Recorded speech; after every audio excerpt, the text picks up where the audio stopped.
So today this is a new horse. His name is Huckleberry Finn. He's a 25-year-old quarter horse type gelding. He's grade, which means he's not registered. So we don't really know what breed he is, but he looks like a quarter horse, so we just assume he is.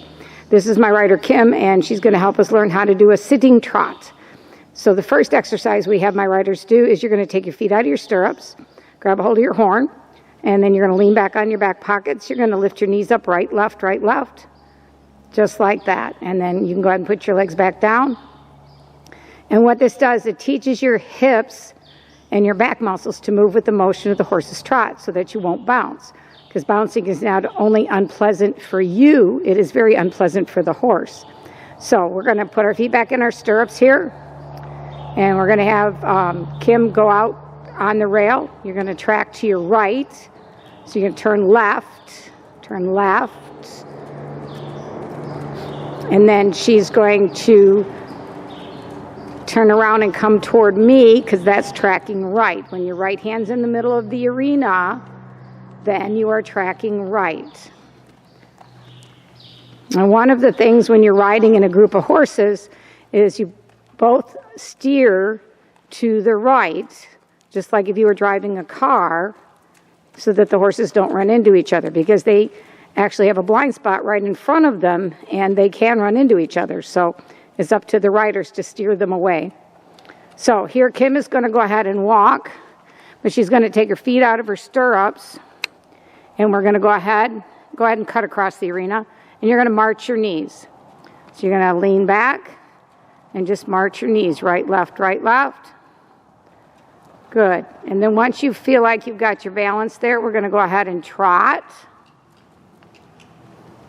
And she's going to keep marching her knees. If you feel you're bouncing, you're going to lean back. So now Kim is marching her knees. It takes about 30 seconds for your nervous system to figure this out. And then once your body figures it out, we're going to go ahead and walk. Good. Now we're going to, Kim might find that her seat bones are now poking into the saddle. Do you find that? Yeah. So what I want you to do is you want to put your feet back in your stirrups. And then you're going to stand up. And you're going to squish your buttocks together. And then you're going to sit back down. What that does is it pulls your hamstring over your seat bones so that they're no longer uncomfortable. So now we're going to take our feet out of our stirrups. And we're going to think about taking our back pockets, and we're going to think about going in a backward bicycle. And if you can't figure that out, just wiggle your hips and try to match the movement of the saddle. The key to sitting the trot is to move with the horse, not try to sit still. You want to move with the horse. So go ahead and let's ask Huckleberry to trot. She's going to squeeze her leg, give him a little cluck.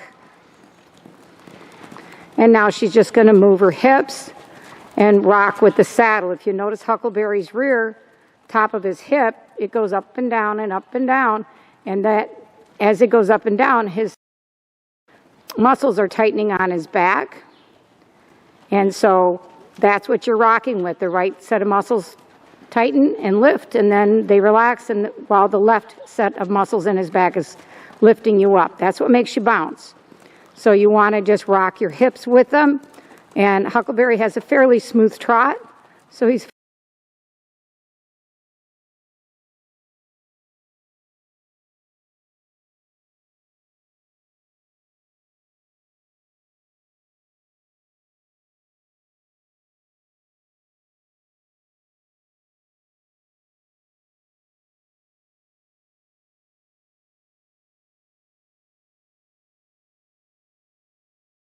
fairly easy to rock with. When you think you have the balance rocking without your feet, then you want to go ahead and put your feet into the stirrups. And think about keeping your toes up and your ankles soft, feeling your heels drop down. Very similar to the exercise we did with the boards in the house. So you want to just feel your heel go down, right, left, heel, heel, keeping your hips moving and rocking with the horse. And then we're going to go ahead and ask him to walk. We're going to sit up, Stretch your back up, drop your heels down, and then still use your reins to ask him to stop.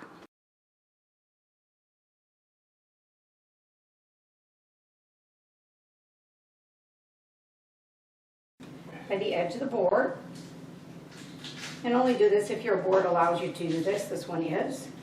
And I'm just going to drop my heel and raise my heel as I'm rocking the board back and forth. And then I'm going to go to neutral. So I'm going to heel down, heel down, heel down, heel down. And when I'm in my knee, I'm not going to raise my heel.